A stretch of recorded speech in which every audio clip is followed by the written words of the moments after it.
in September on Rosh Hashanah, it actually occurred over the Pacific Ocean. And the only landmass that was actually covered was Easter or Ishtar Island. And I don't have the chart for it, but the message of the eclipse was God is about to remove peace from the earth. The Pacific Ocean represents the Sea of Peace, and it represents the peace of humanity. And the eclipse over this ocean is a warning that the Lord is about to remove peace from the earth. The red horse will be fully released. The war has already started, but it's growing and growing, right? But I really like the fact that it literally eclipsed the light over Ishtar Island, because the Lord is really, he's done with the paganism in the true church, you guys. I've been done with it for a long time. That's just my opinion. I don't like mixing paganism with the worship of the God of Israel. I'm sorry. You bring those idols in my house, I'll probably destroy it, okay? Don't take it personal. I just can't go there, right? I mean, we got enough trouble without bringing, Rachel's idols along on the journey. But anyway, that was the warning of what was to come. And that was the 70th Jubilee. Chris, let's jump forward to the 2025 Yom Kippur chart. You guys, this is the picture, pardon me, this isn't Yom Kippur. This is Columbus Day. Yeah, those are the 7 wars of Israel. We're going to talk about this. This is very likely the eclipse that either heralds the judgment day almost immediately or shortly thereafter. And let me just walk you through the biblical meaning of these stars. Now, you guys, I am not doing astrology, okay? There's a thing called biblical astronomy. There's some excellent books. God named all the stars. It's in the Bible. The stars all have a message. If you go to each of these constellations, whether whichever one of the Mazzaroth you want to pick, of the 12 main constellations, there's 3 minor constellations that go along with each of the major constellations. For example, the Virgin represents Israel, the woman standing on the sun, who brings to birth the Messiah. The very first deacon for the Virgin is called Coma, and it's a picture of a woman with child, okay? And that's where the star of Bethlehem appeared. That's why the wise men knew the baby's about to be born. The king is about to visit us, and he's coming as a baby in Bethlehem. Well, the second deacon of the Virgin is called, in Hebrew, Ba'ots, and it means, behold, I come quickly. And it's a picture of a conquering king running with a sword in his hand. And, I wish I had all the stars in each of these constellations memorized, but, you can go study this for yourself. Each star in each of these constellations, the deacons, the major constellations, every single one of those stars, the name is part of the story. And in the case of the conquering king, and by the way, a new star has appeared in the constellation of the coming king. It's called Hamameh, and it was discovered by a Hawaiian observatory a few years back. And it means in Hawaiian, the birth of many sons. Yeah, like 144,000 of them.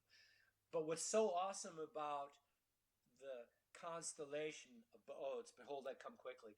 It's the coming of the conquering king. It's the Lord coming as the ruler. There's a star in his cheek, and the name of the star is Nekar, and it literally means the pierced one. And the message of that star in that position in this constellation is that this king showed his face in an enemy's land, and there he was pierced. And I'm telling you, this biblical astronomy stuff gets this intense, and it's simply awesome. But here what we have, looking at the alignment, this is Columbus Day. You can see that you've got Mars and Mercury entering the constellation of the scales of judgment. How appropriate. Mercury represents the messenger, the word of God. Scales of judgment, well, they represent judgment. And Mars represents war and great wrath. And so here we've got the Word of God coming into conjunction with, or it's going to work with, war and great wrath, and God's going to use it in judgment. Well, that sounds about right, doesn't it? If you look at Venus, that's Babylon. It's behind the back of the Virgin, as the Babylonians, now fully demon-possessed, are ready to attack the church from behind. And if you go to the right, you see Jupiter, the king planet, in the twins. The right-handed twin. Here, the Lord Jesus Christ is about to come with his power in his people, and moon represents Israel. So, a picture of the coming judgment of God. Why would I pick Columbus Day? Well, Columbus Day is the day the New Babylon was discovered, right? In 1492, when Columbus sailed the ocean blue. What you probably don't realize is that the discovery of the New Babylon was 2,030 years from the fall of ancient Babylon in 539 BC. 2030 is a number that is symbolic of the end of the age. And the meaning of that is that the fall of Babylon at the end of the age would be repeated. And, America, some of you guys might know America's in the position of Babylon today. Technically, we are the daughter of Babylon. Go read Jeremiah 15:51 for yourself. We are not the final seventh kingdom of Babylon. That's the New World Order, one world government of the Antichrist, which is pictured as the head of a lion, the body of a leopard, and the feet of a bear. That's Daniel 7, the vision of the lion with eagle's wings, and you've got the bear, and you've got the leopard, until the eagle's wings are plucked. Okay, the lion is England, the eagle is America. We came out of England, right? The colonies, the revolution. But here at the end of the age, the satanic secret societies that are controlled by the top family in the Illuminati, which lives in London, they're about to pluck the eagle's wings. And then what's left of these empires will come together in a single beast, the head of a lion, because the Lion Kingdom England is the head of the beast system. They're the top family, as I mentioned. And then you've also got the bear and the leopard, which represents Germany. And it's fascinating if you look at, the four kingdoms that came to power before the first coming of Jesus. You had Babylon, then you had Media Persia, then you had Alexander in Greece. He lived for 12 years and died suddenly. And then you had the Roman Empire. Well, they're exact types and shadows of the four kingdoms that were prophesied that would come to power at the end of the age. And, so you've got Babylon, which is represented by the eagle, America.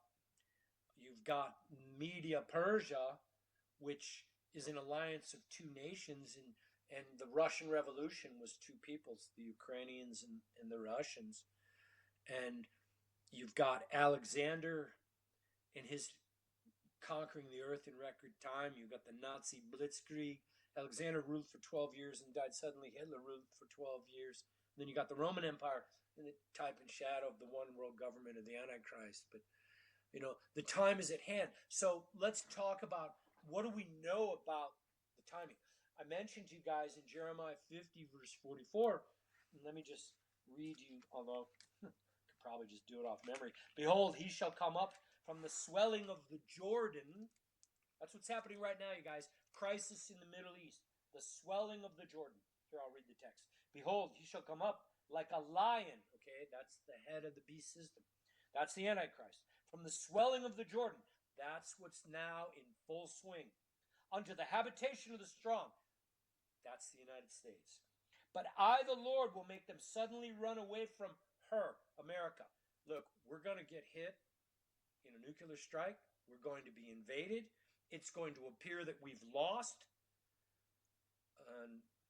There's only going to be a remnant that survives, and it's going to be the people that the Lord chooses to save. And at that point, the Lord says, I will suddenly make the enemies of America run away from her. And who is a chosen one?